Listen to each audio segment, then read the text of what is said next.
This is the most famous death in science fiction. Something is inside the man's chest, and in a second, it is going to come out the front of it. You have seen this one before. Here is the part nobody tells you. Biologically, this is one of the most accurate things the movies have ever shown you. The problem with this creature was never the parasite. It was the acid, and it was the size. So let's do this properly. You are the host.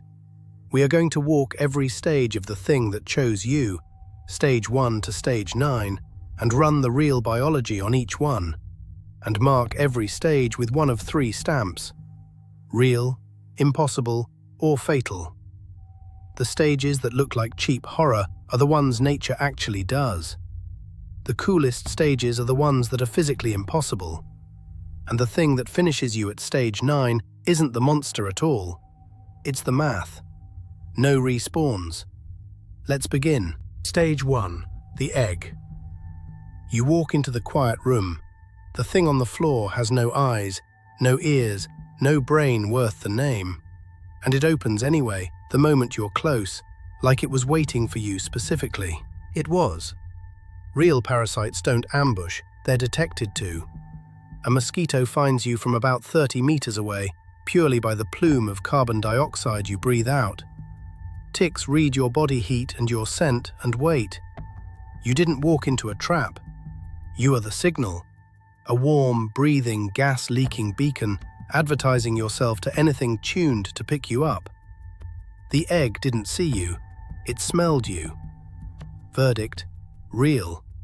And you've already been chosen. Stage 2. The Facehugger. It's on your face, tail crushed around your throat, and the obvious read is that it's strangling you. It isn't. Notice you're still alive. That's the horror of it.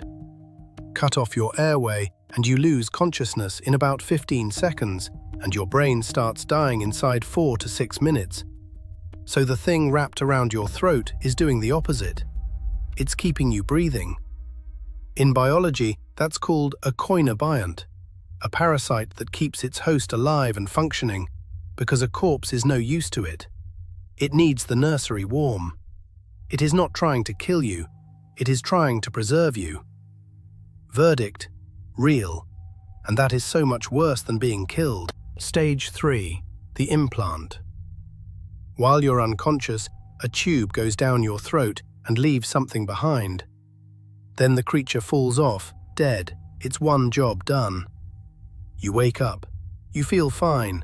Nature does exactly this, just smaller. A parasitoid wasp injects its eggs inside a living caterpillar and flies off. The jewel wasp goes one better. It stings a cockroach in the brain, takes it by the antenna, and walks it, calm and obedient, into a burrow to be eaten alive by the larva later. A tube, a living host, an egg left inside it, and a victim that gets up and carries on. The only thing the movies exaggerated is the size. Verdict: real. Stage 4. The incubation. This is the quiet stage, and it is the worst one on the list. You go back to work, you eat, you laugh. Nothing's wrong. There is something growing in your chest, and your body is not raising the alarm, because it can't. When a real parasitoid lays its egg, it injects a virus along with it. A genuine symbiotic virus that switches off the host's immune system, so the body never walls the intruder off and kills it the way it normally would. Your defenses aren't losing the fight, they've been disconnected. You feel fine for the same reason a hacked alarm stays silent. Not because nothing broke in, but because the thing that broke in turned the alarm off first. Verdict: real. You are calm because you've been sabotaged. Stage 5. The Chestburster. The dinner scene. It comes out through the front of the ribcage, and this is the image the whole franchise is built on. It is also mechanically how it really works. A parasitoid larva eats its host from the inside and then erupts straight out through the body wall. That exit is real biology. For you, it is the end.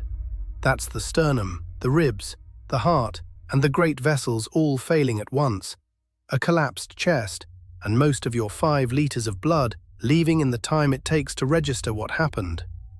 Minutes and not many. The most cinematic moment in the film is also the most honest exit in nature.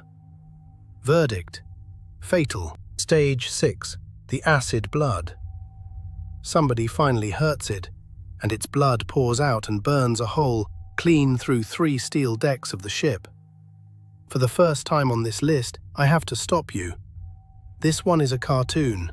The most acidic fluid your body can make is stomach acid, at about pH 1.5, and it is so corrosive that your stomach has to coat itself in a constant layer of mucus just to avoid digesting itself. That's the ceiling.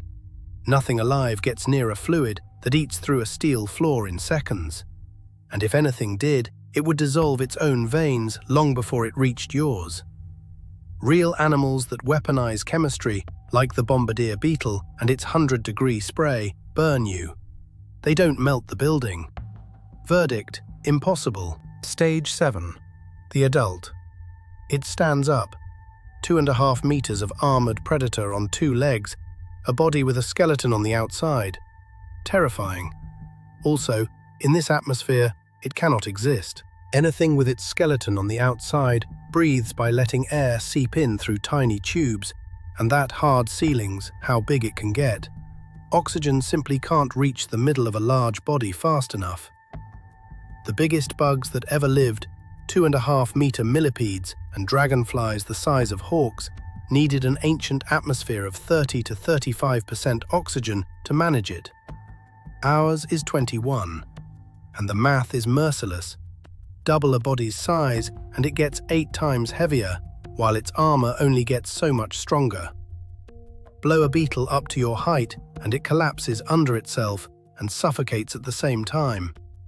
Verdict: impossible, at least in the air you're breathing. Stage 8. The inner jaw. It opens its mouth and a second mouth launches out of the first one and punches through a skull. Of everything the creature does, this is the one that feels the most invented. It's the most real weapon it has. The moray eel keeps a second set of jaws in its throat, and when it bites prey, those jaws shoot forward into its mouth, grab on, and drag the meal down. A launching inner jaw is a thing that genuinely lives in our oceans. And a skull is no defense. The bone over your forehead gives way at around 2,000 newtons, well inside what a large animal can deliver with a single strike. The most alien-looking move in the whole film is the one you could go and film in a reef. Verdict: real. Stage 9. The Hive. And here's where everyone gets the danger wrong. You've spent the whole film afraid of the one in the room with you. The claws, the jaws, the acid. That was never the thing that ends you. One predator is a fight you might win. But this is not one predator. 1 becomes 2, 2 become 4, 4 become 8, and a handful of hosts becomes a colony in a few short cycles. That is how real parasites and plagues actually win. Not by being unbeatable one-on-one, but by outbreeding anything you can send against them. The lethal number was never the size of the claw, it was the doubling time. You were watching the monster. You should have been watching the graph. So here's the tally. Almost everything that disgusted you was real. The detection, the live implant, the hijacked immune system, the burst, the launching jaw. The 2 things you thought were the coolest, the acid and the body, are the only parts that are fake. And the thing that actually kills you isn't on the creature at all. John Wick bled out. Batman ran out of calendar. You lost to arithmetic. The monster was never the threat. The curve was. If you made it to stage 9, you already know what the next one should be. Subscribe, tell me which unkillable thing to run the real science on next, and I'll see you at stage 1. Try to stay unchosen.